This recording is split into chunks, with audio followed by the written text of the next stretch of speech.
today I'm really excited because I got me a good one in here, honey.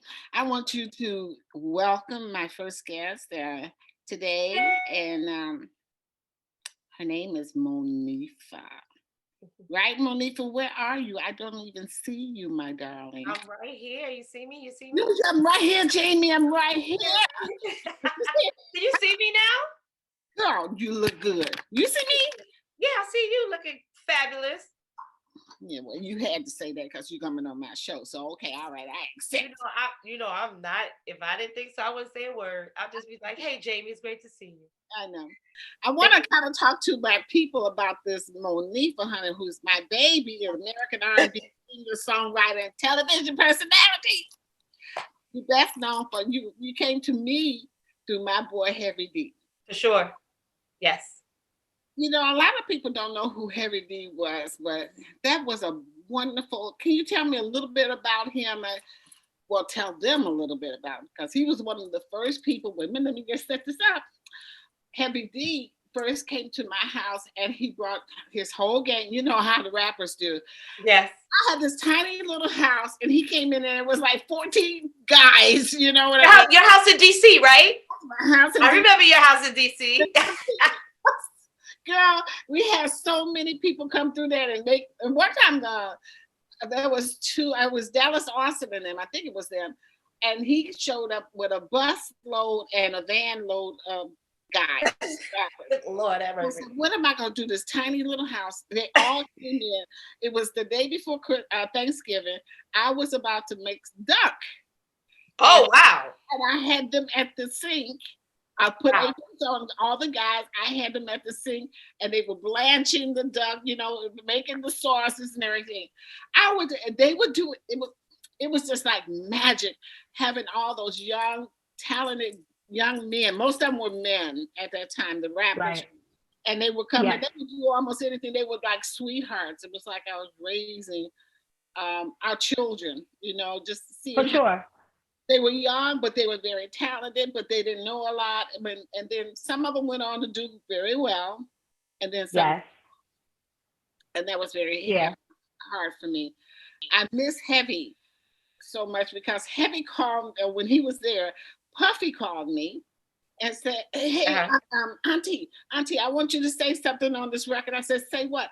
To whom? He said, "This is Mary J. Blige." He said, "I want you to say something real quick because I'm gonna record it in her first her first song, her first record, right?" Yeah, you hear it. You know, my intro to it. Those were really heady times. You know, you guys were amazing. I was so blown away with all the talent that was coming at us at that time, including you. For sure. We definitely, I feel blessed to have come up, been in that charge, in that time. It was just, that's just how my life was supposed to unfold. It was a very distinctive time in music.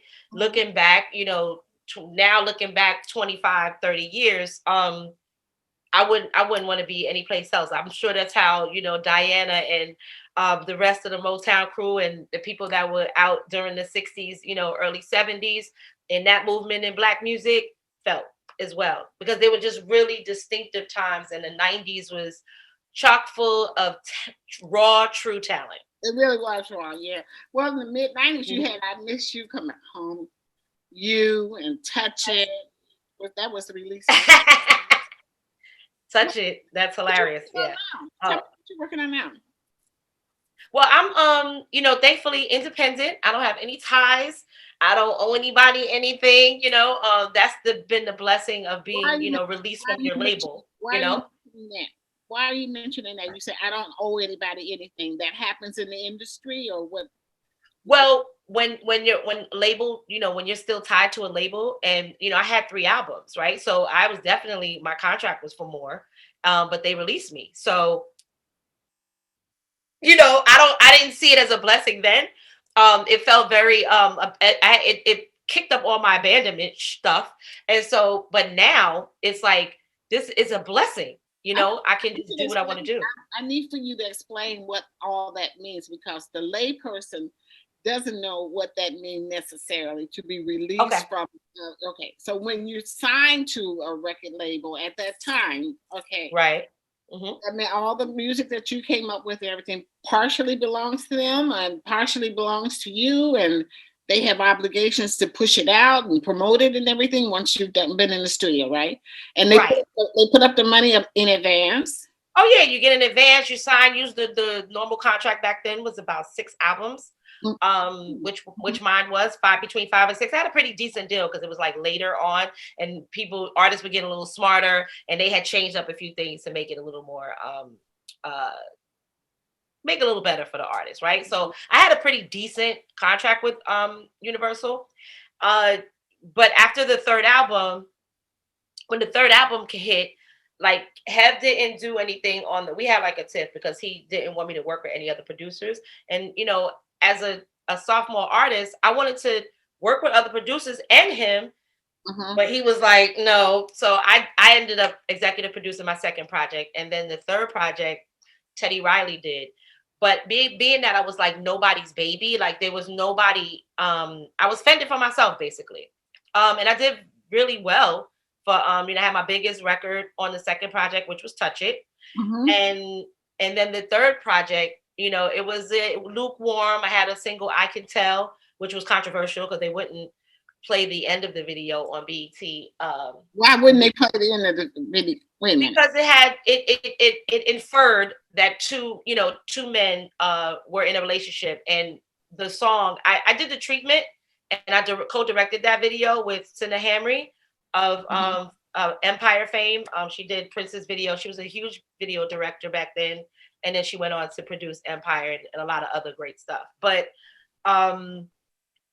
after that project, they wouldn't play it because they're misogynist and and the gatekeepers, I think, in the business didn't appreciate the inference that there were a lot of down low brothers. And I knew this because I was hanging out in the clubs. I was hanging out. I had a girlfriend. I was hanging out in the clubs, and I saw, I would be in clubs and be like, Jamie, I'd be like, I know that gentlemen have wives and girlfriends at home.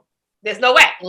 Like, you know what I'm saying? And now, with my mature understanding, I know that didn't have to be true for everybody, but certainly for some of them, it was like, I know they're on the down low, and it's dangerous. Like, I was really trying to let women know, because I had a friend whose sister was dating somebody that I knew for sure, you know what I'm saying, was bisexual. And I was like, wear a condom, like, because we don't ask the right question. I were wearing condoms during that time. I know that there were clubs that you could go to that some of my friends, they didn't know that I knew. Okay. Right. But other guys would report on them, would tell them, well, he goes to this club where we go and all. Yeah, for sure.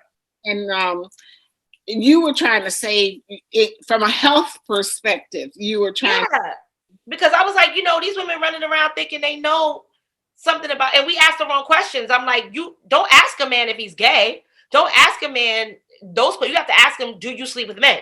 Because this, you know what I'm saying? Do you, have sex with men? Because people that have sex with same sex don't necessarily identify as gay or homosexual or lesbian or, whatever, right? That doesn't necessarily mean that. Anyway, they wouldn't play the video. And they wouldn't play the video. The end of it, they will always cut it off. Okay. Right before the time when Omar part of it. Who would cut it off? I wouldn't cut it. I wouldn't cut it off. No, but in their rotation, they cut it off. Yeah, in the rotation, they cut it off. Oh, okay. They will always cut it off. And Omari Hardwick, that was his first video. Like he was in that video. He was in my video. He was the only. It was him too. Those two guys were the only one out of about 350 men that would do the part that day. It was very strange. 350 men came. 50 people that went to audition for these two parts. Okay. These were the only two that were comfortable, that were real actors. You know what I mean? And they knew what to do. And they weren't even, they were in separate spaces. The thing was, Omari turns around in the bed and the guy is sitting in a chair. Like, if they weren't even in any close proximity, it's ridiculous. But are you saying that the other guys just didn't even want the inference? They didn't even want it, although they were gay. I don't know what they were, but they weren't actors if they had an issue. You know what I'm saying? Because it's a video. but So it was a little bit dicey back there in the very day. much so. And a lot of people didn't want to get blown up. Like I felt like I was this. It was funny because I would feel like I was this like person that I have mad cool. I'm cool with most people. I've never had any bad blood with anybody in the industry. And it's just funny, like certain people that I knew maybe had, different appetites and interests and stuff, they would just really be chummy with me. And it's like, I was like, I'm not gonna say anything. Like, I'm not here to blow anybody's spot up. That's your business. You know what I mean? But you didn't care at that time. You were always who you were, right? I was. It just, no technology. It wasn't like it is now. But heaven, a lot of the, Puff and all of them, they would, I remember Puff telling a few people, don't mess my money up. And, Heavy's be like, you're killing me, yo. You're killing me. But it is what it was. They weren't ready. And now that I look back and the things that I know, I always feel like it's very rich. With some people, being very phobic. It's really rich. Well, but they're still phobic. They're not so phobic today, though. I think. Well, I mean, I don't, I think it's more in vogue, and yeah, it's cool to be free thinking, free, free whatever. But yeah, people are phobic because they're not comfortable in their skin. Yeah, but you were always out with whoever you were, and you had a beautiful, and still have a beautiful relationship with Therese. I love that, how you guys, the friendship and the love is always so they're so supportive. She's always there for you. Yeah. There's always there for you, and you look for that in a relationship, be it heterosexual or not. And you were very brave with that. You didn't hide that at all. No, I didn't. During back then, no, I didn't really hide. I just had to, when it came to the people I was in business with, I had to be, careful. I just had to be, but I didn't. I just moved how I moved. I really did. Mm-hmm. I just, it's just different. There was no camera phones. A lot of people didn't know that I was same gender loving until R&B Divas, because I shared my life, when I came on the Mm-hmm. show. She was, we were in a relationship, and she was a part of my life, and that was a part of my, my reality. So, but a lot of people didn't know, like the fan base or whatever you want to call it, didn't know. And so how did they react when they knew? They didn't, but I didn't have like trolls and weird people. You have a few of those, but it wasn't so much like that. I would have, like, I've seen some stuff with other people, like, oh my God, like that didn't happen to me on my social media. People were very like supportive and loving, and you guys have really show parents. A lot of parents were in our mail, in our DMs and in our comments saying thank you for showing what a real, like, showing that it's not different than any other relationship when it's real. And really that came from me letting those producers know that this wasn't about any ratings, that it wasn't about being seedy. It wasn't about this is a word I'm looking for, but this is my life. This is my life's partner. And this is not about, it's not salacious. It's none of that. But you've been my life partner. Time. How long do you guys been together? 20 years or something? No. We have been together 20 years almost. We have been together 10 years and married February 8th, made 7 years.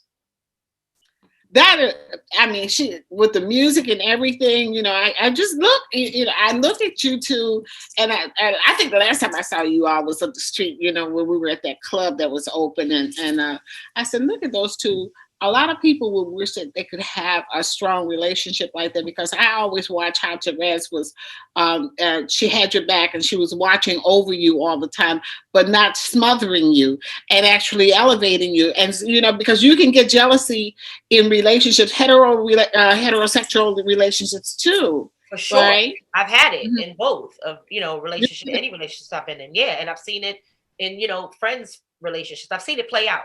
It's played out in my life with both men and women, and it's played out in I've seen it play out with good friends.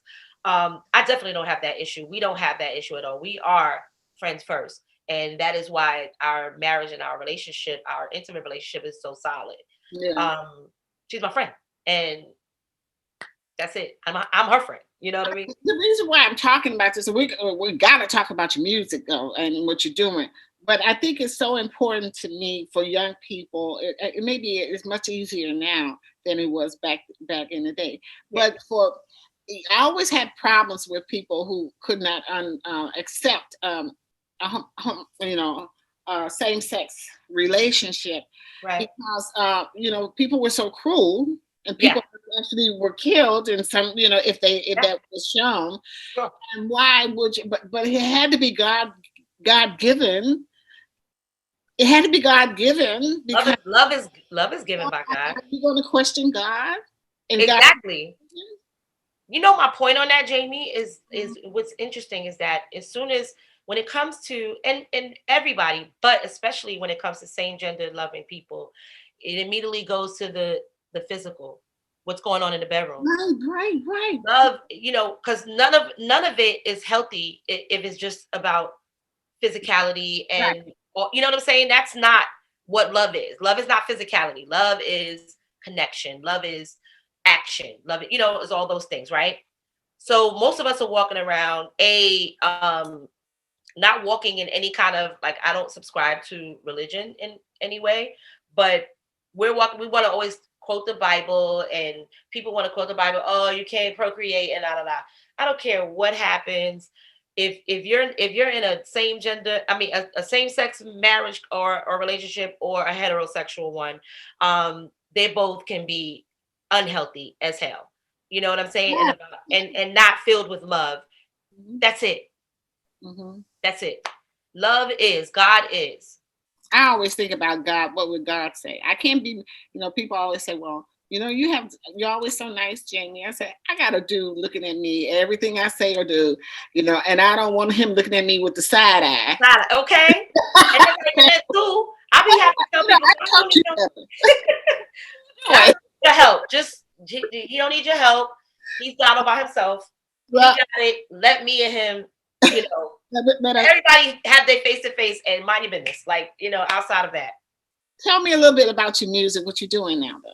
Well, I've been recording music since, oh my gosh, I have so much music. I am having a wonderful time uh, recording new music, figuring out who I am, telling my story, my journey, where I've been. I've done a few where I'm paying homage to some of the artists that I love. And the timing, is just, the timing is very close to right, because it's been years. I put a single out in 2015 called One Moment, which spoke to taking that time for yourself, which ended up being kind of prolific in a sense, because that's what ended up happening in 2020. We had to learn how to go inward, because there was so much chaos and fear and uncertainty going on with this pandemic. And I just been really been taking time to really get to know myself and grow more and explore myself as an artist. So I'm not just a one trick pony. I don't like just one kind of music. I don't sing just one kind of music. I've recorded only one kind of music. And now, because I'm independent and because I can reach my fan base like at the tip of my fingers, I can do whatever the hell I want to. So I'm really excited about that. And I don't have to be So you making pigeonholed. money still without a record label or anything? How do you make the money? How do you reach your fan base? But how do they support you when you're performing or? Well, when I was working and I was working before, I was still able to perform, but now, I had to become creative, and things are going virtual, so I'm planning. I've been in producer mode. I have some shows under my belt that I'm pitching and stuff, so I'm staying busy. I'm saying, and thankfully, I'm I'm not alone in the world, so Yeah, we're moving and navigating this thing together, Therese and I. So sort of what, let me ask a little bit about the television. You did Atlanta's R&B Divas and stuff, Yeah. how was that? What did you learn from that, Because you did very well on that. Jesus Christ, And did you television? Well, yeah. For me, it just because I was in a space where I was healing. I was just I had just gotten sober and clean, and I was just living in my truth as it was in that moment, How, And how when it were talked, you huh? how long how long were you not sober and clean? What happened there? When I knew you, well, did I know you when you weren't out sober and clean? Well, Because you you probably saw that me, but yeah, I was always a drinker. But then I started, using cocaine like in my early to mid 30s. It was very late because it didn't happen. Had nothing to do with the music business, nothing. It had everything to do with things that I needed to heal and trying to escape and numb out. what were you Um, trying to escape from? Why were you doing inner coke? inner voids that needed to be filled, low self-esteem, things that I didn't realize were going on, childhood things that I needed to address. I had a lot of trauma, death trauma, just growing up in Harlem and just Mhm. environmentally, things that we all, like when I say all, I mean I think all kids that grew up in an urban environment, especially coming up as in your formative years in the early 80s, um and the epidemic that was at the crack epidemic, people dying, losing friends. There was just a lot of things going on environmentally, and then when you add that to whatever may be going on internally and inside of your home, your family dynamic, that's just a recipe for you need to sit on a couch at a certain point as an adult to navigate and heal your stuff. Can And I so, ask you? Can yeah. I ask you what? How many kids were in the family? Were both parents No, there my dad died when also? I was 9. Or My mom raised okay. my brothers and I. I am the youngest and only girl of 3 children from my mom. My brothers were 12 and 13 years older than me, and Oh, the younger of the two, who I was very close to, passed away when I was 25. The day I got it's so funny because all my death traumas, like my dad died the day I did my first national commercial when I was 9 years old, and then my brother passed away right in the middle of me um recording the first album, and the day of the funeral I got back the edit from my first video, so I Miss You. It's very interesting. yeah, because it's highs and lows at the same time, and I mean, this. How do you adjust to Right. that? And in our community, where do we go for help? We can't go to the. We can't just go to the church and trust in the Lord and all, all that. The I Lord, tell people, I if I knew, like, how I to reach wasn't Him and how. right. If I knew what I knew now, like, I would have gone sooner. I knew because, quite honestly, if I wasn't an artist, I probably psychology was my thing. That was going to be my next thing because I have an anointing for it. I love things of the mind and behavioral things. Um, so what I realized, I knew what my issues were, but healing them is paramount. Like, you have to heal. You can't just know what's up with you or imagine. You have to actually heal it. And so when I was getting high, I was really just numbing. I wasn't happy. I wasn't happy with myself. I wasn't, I just was like, okay, whatever, depressed, chemical stuff, mental health, not understanding that trauma and all of that stuff that you put on top of it, when you behave, promiscuity, all kinds of things. It just kind of stacks the deck for your emotional health, right? So as I'm, drinking, my inhibitions are gone. I'm, you know, sleeping with people to escape and doing whatever, just living and calling it being in my 20s and just looking at it because everybody else is doing it, but that doesn't mean it's not it's not harmful to my spirit, right? And so by the time I look up, I'm like, okay, this is not fun anymore. Something's got to give. I felt like I wanted to break the generational curse. I wanted to break the chains of addiction on both sides of my family. I lost my dad to a heroin overdose, and my brother struggled with crack addiction. And my aunt, my mom wasn't an addict, but codependent with her relationships, So there was a lot of things that I needed to unlearn. And I just said, I don't want my grandkids who weren't even a thought at the time. I was like, I don't want them to come into this world with me in a space. I want to break this cycle. So when they come in to this world, they have a whole clean slate. They know their grandmother, you know. How old were you at that time? I was just about to make 40. I probably was 39. Are you serious? About 39 years you're dealing with this. 39 years now. Well, 39 years old is when I decided to change my life. No, but I mean, you've been on the earth 39 years and you're dealing with all this stuff that you just. A lot. Yeah. Mm-hmm. And now today you're looking like you're 39. Thank you. And we have a tendency to and I own it, because we have, especially Black women, and then Black people, we have a tendency to negate our pains and our traumas, and say, oh, it's not, I went through it, but it's not as bad as so and so, like she had more stuff going on. That everything is relative, and how it affects our spirit is, we have to honor it and understand that it's ours and it's okay. There's no pain greater than the next. To suck it up, and you can't just suck it up. Right. The reason I'm really asking you all these is because we're going through even more today.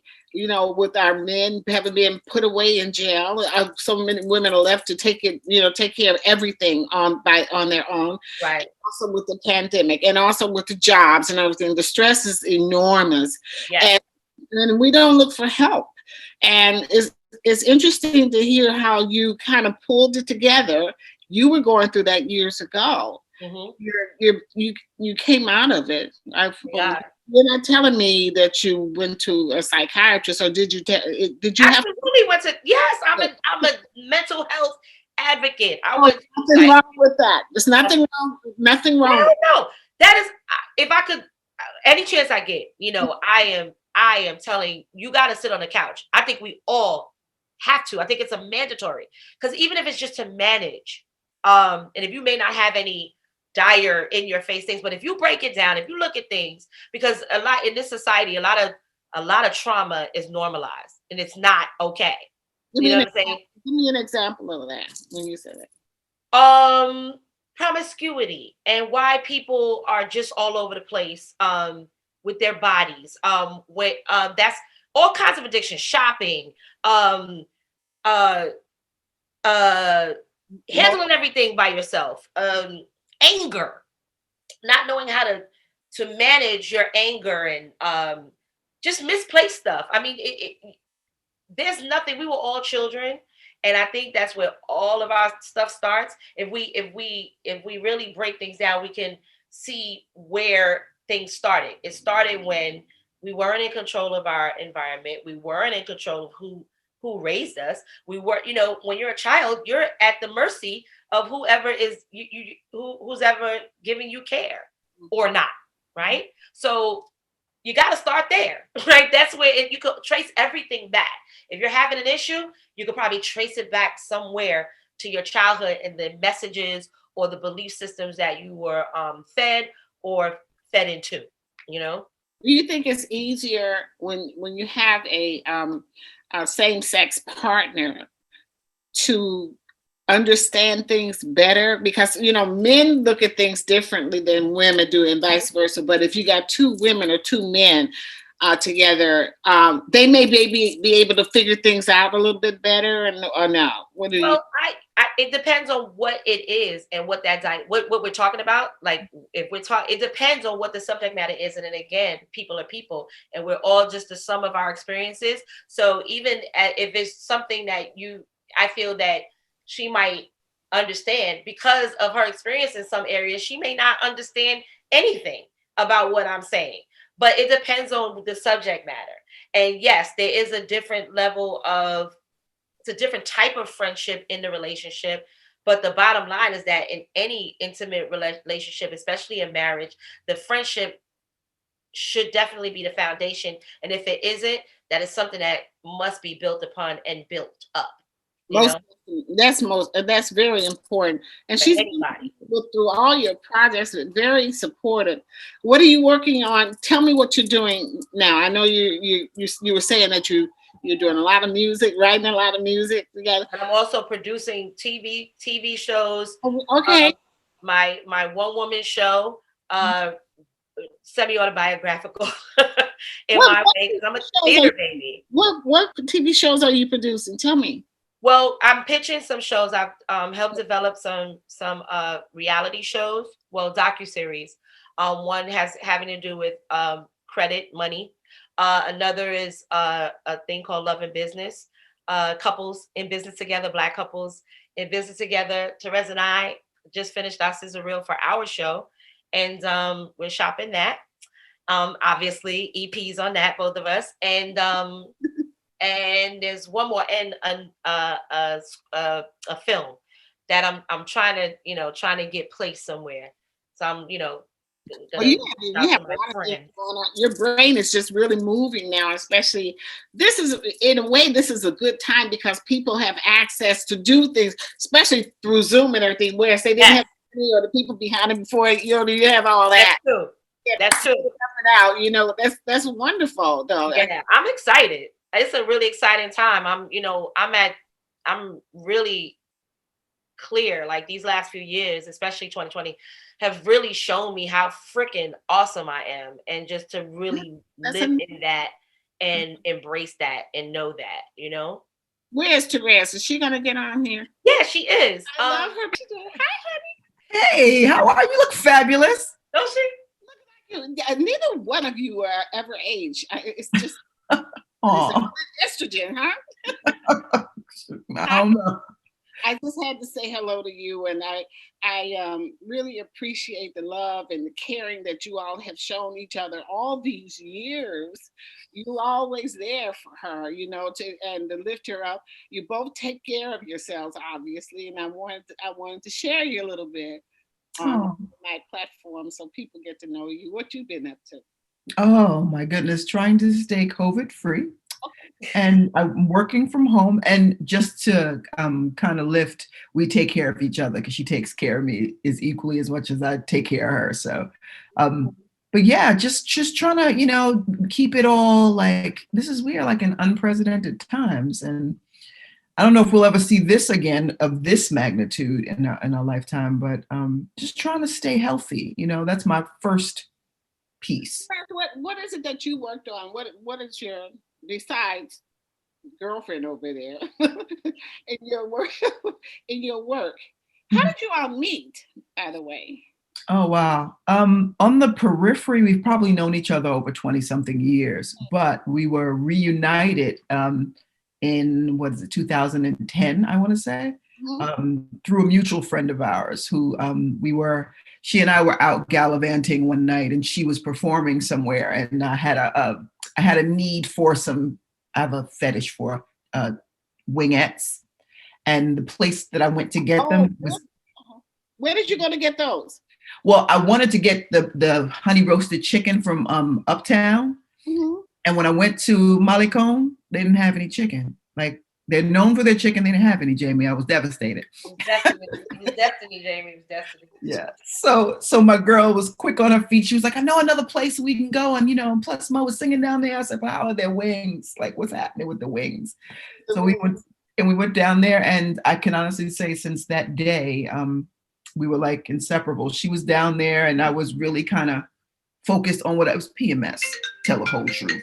And, sorry about that. Have you been with a woman before? Had you had, or with a man? Yeah. I've never had a relationship with a male. Okay, so no kind of relationship. We're from the giddy up. Never. Never. Yeah. Never. Okay, all right. Yeah. So, now what are you working on now besides her? Professionally, we have a few projects, one of which we can't speak about because it's actively being shopped, but definitely would love to talk to you about it when it jumps off, because some things need to be normalized up in this piece. Now that we got some of the voices that made things miserable for us out of the way, like Trump, and God rest his Decrepit Rush Soul, Limbaugh. Rush. Oh my God. Yes, I was just talking about him today. And when I was growing up, my parents loved Rush Limbaugh. Mm. I just loved him. They were Republicans, and I'm like, but he's mean. How can you like him? I didn't understand that, It's conservative views, but conservative also in this country usually comes with racist prejudice. Oh my God. Misogynistic, homophobic. Premise. You understand what I'm saying? Unfortunately, usually it's tied together. Yeah, he had issues with gays. He had issues with blacks. He had issues with anybody that just, and unfortunately, they gave him a platform for an incredible amount of time. Like, just, I just wanted to like briefly amuse myself because I didn't know all of his, and I stumbled across, how long he had been doing this, and I was just like, my God, like, and then I balanced that with, but Nick Cannon says something on his platform, not even to the degree of the vitriol this man is spewed, and he's canceled and apologizing and all sorts of stuff, and they let this man stay on the air and just go through people like. That's interesting that you brought that up. Mm. That, you can say one thing one time and it's help. But Rush Limbaugh has been he has been poisoning America for years, and it bothered me even when I was much younger. But my parents loved him to death. My father did, and my sister does too. But anyway, I'm happy. I wanted to have you all on here. I wanted to show your face because kind people, we need to see more kind, caring people. That's very important to me. And I want to know about her projects and everything when they come out. I want you all to stay in touch with me, And I wanted to ask you also, would you do any more television shows or anything like that when she was on those reality show, the R&B divas? What did you learn on there? What was that like? What's the good stuff? You gonna tell me to us, or is she gonna tell me? Put it like, I can say my experience on R&B Divas wasn't a bad one. When we were clear from the beginning. What does that mean? Well, Mo is, she's pretty gregarious. So when it came down to shooting us in our scenes, she immediately prefaced it with a conversation with the producers and said, listen, this is my real life. This is my real fiance. And she has a real job in the world. And if you mishandle this in any way, and I can say what she says, I'll punch in your face. But that's literally what she said. But they knew from the beginning that they could not do that. And the good thing about it was that we had one of the line producers, or showrunners rather, was in life as well. She was LGBT, so she knew how to handle that, and anything that, I wasn't a diva. So anything that I didn't want to do, I simply didn't do or didn't partake in. They tried it in the beginning a little bit with the, playing with Christianity, because I think one of the couples at the time, Michael and Kiki, he was a minister, but that didn't last too long. Right. He was studying to be a minister or whatever it was. I don't know if he was ordained or not, but the jury's still out on that. We love him. Well, at the time, that's what it was. I thought about Michael a long time ago. I saw Kiki. She performed at when T.I.'s sister passed away. Mm-hmm. Kiki came and sang. Mm-hmm. And I didn't get a chance to say hello to her to find out how things are going, because that was a very tumultuous time for them also. Yeah. I'm in love with God's kids, and particularly the you colored ones. And so so it bothers me if things are going not well. I'm bothered. I am. So, and I want you to tell us or let us know when you're going to come out, what you're going to be doing, all your projects. You got, multiple projects that you're working on too. Mm-hmm. And anything that's coming up right away that we should look for, or you want to talk about some music? She's got some stuff in hand. I mean, it's coming. I hate saying, because I'm like, it's coming. But I have to. It's gestating, and I'm actively working on it, and really actively how I'm going to present it. How I'm gonna present it to the world. Mhm. That's what really is the thing, because it's not for the lack of music, not for the lack of presence and excitement about it. Mhm. I just can't wait to package it up in the way that I see it in my head, and I want Okay. it to be successful. You know what I And mean? So, Well, we'll be coming back to the screen. yeah, and I want you to let us know. I was when Michael said that, you know, you're gonna be talking to Monifah, and I asked, well, I want to talk to Therese too. You know, right. very important to see how we survive, especially during this time. We can still look good. We're still grateful and thankful, and still moving forward. Yes. Right? And these things we need to know. And I was asking you about your childhood, and because we have many children growing up without direction right now, and so many of them, they see so many things that are not good for them in Mhm. terms of what happens to them later on in life. You know, they don't know how to make good decisions because no one's telling them anything. And I feel, and you may think differently. And so with this show, it's I probe it because I want you teaching. I want you kind of teaching, you know, that like you said, everything was going on around you, and then a lot of, you know, you're losing people, and you know what's going on with the record label. They want you to do one thing or another, but you kept it together. You were able to get through it. I want our children to see that no matter how difficult things can be, you can come through. God You have to be accountable. You have to take care of yourself and be honest. And you Mhm. can't let things happen to you. And I think a lot of that comes with experience. And so we go through certain things because we don't have the either sometimes the foundation and or the confidence, because we're young, we don't even really know who we are yet. And yeah, so they're like trying to make it work, which is fine. They try to figure it out. But when you get to that place where you can't sit with yourself and you can't sit in your skin and feel good, it's time to really take a real hard look at where you are, who's around you, what you really want, and what's important. The bottom line, if I could say anything to any youngsters, like in this moment, and not just young people, but everybody, but especially my young people, is you are enough right now in the moment, just as you are. You are enough. You are enough to heal. You are enough to be taken seriously. You are enough to be treated well. You are enough right now. Mhm. thank That's you, it. my darling. Thank you, Mhm. both of you all. But the two of you are never enough, and I welcome you all to come back. Oh, we But will. anytime you want to share anything with us, because this is a healing show, baby. Okay. You know what? Mm-hmm. I'll say that she closed it. You know, I'm worthy and enough. You Mm-hmm. know, and right now, lean on, check on your well friends, check on your unwell friends. You Yes. know, just check on each other and keep love first and God first. All right. Well, God bless you. Thanks for sharing some time with us. And I want to see you again as soon as possible. I We got to go. will. We're gonna call you so you can maybe do the screening of our reel with us. Okay. Excellent. Excellent. Oh, Bye bye. nice.